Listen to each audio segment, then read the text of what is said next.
Now, we have Helen and we have Frankie, and then we have the real movie star, Nancy. So you can say whatever you want. Maybe you want to talk about the freedom fighter in the family, Who's that? Who's the Jack, Oh, Oh, yes. or the half Indian, who's that? Jacob, or the boss of the Hollywood Animal Clinic, Nellie. Oh, yeah. So Oh, you're not. you're on, dear. Or you want to talk about your grandmother, whatever. Well, my grandmother, Clementine, Yeah. was a remarkable woman. I didn't realize it when I was little. I thought she was the meanest person on earth. I do too. But now that I'm grown, I realize what she went through, how she handled her losses in life, and how she persevered.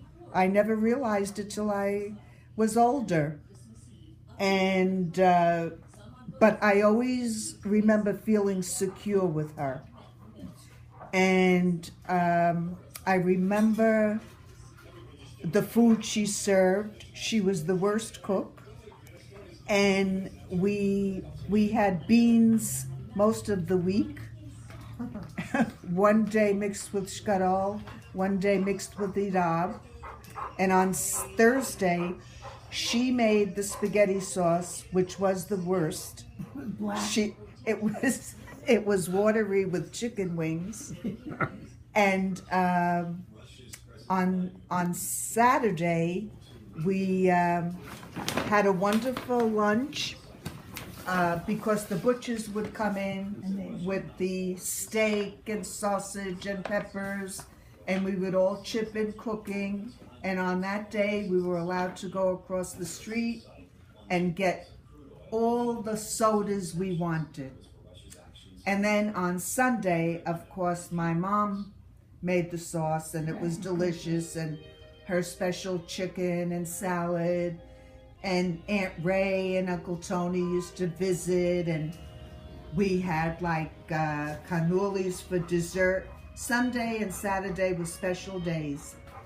And like I said, Grandma made the worst food. One of the things she made was irab, and I hated them growing up. But now, to me, it's a delicacy. You think that's because it's memories? No, No, I you just think like I it. didn't appreciate how delicious it was. Uh-huh. And she used to buy sparingly. If she bought fruit, she would let you have maybe one peach, and then she would hide the others. And I think I always was able to find it. She hid it in the hallway under the steps. But Frankie And also- Frankie also was able to I find could it. never find it. Yeah. And then our favorite thing was cherries. And I remember the guy used to come around on the horse-driven cart, and he would sell cherries, and she would buy maybe 10 cents worth at that time. Yeah. And then I remember going to the Sessa grocery store, where she sent me once in a while. It was across the street, and I used to have to get, she used to give me a dime, and I had to get 10 cents worth of soup greens. And Mr. Sessa, Papa Joe, who I didn't know at that time, he used to say, your grandma's the big spender. And she had a name for everybody. There was another grocery store on Pacific Avenue where she used to send me, and she used to call him Joe Ufes. And I never knew the meaning of it. To me, that was just his name. And Ufes means like The stupid one. the stupid one. And one day I went there, and I guess he probably knew. And he said, I might have been like 6 years old, maybe 7. And he said, tell me, what does your grandma call me? And I said, Joe Face.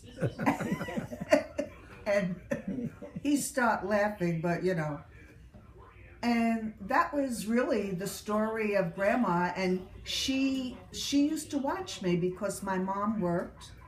And I remember we had railroad tracks maybe 3 blocks down from our house. And I used to go down there with my friends, and we used to skate around there. And I remember her coming. She had her apron on, and she had the wooden spoon, the cucchiata. And she used to find me and get me on my knuckles and get me back home. And so she could watch me while she cooked. She used to chain me to the radiator in the kitchen. Oh, Frankie too, right? Yes, he was 12 years older, so I don't remember when that happened to him, but I know that happened to me. And I remember her, you know, when she was cooking, I had to sit there. And then because we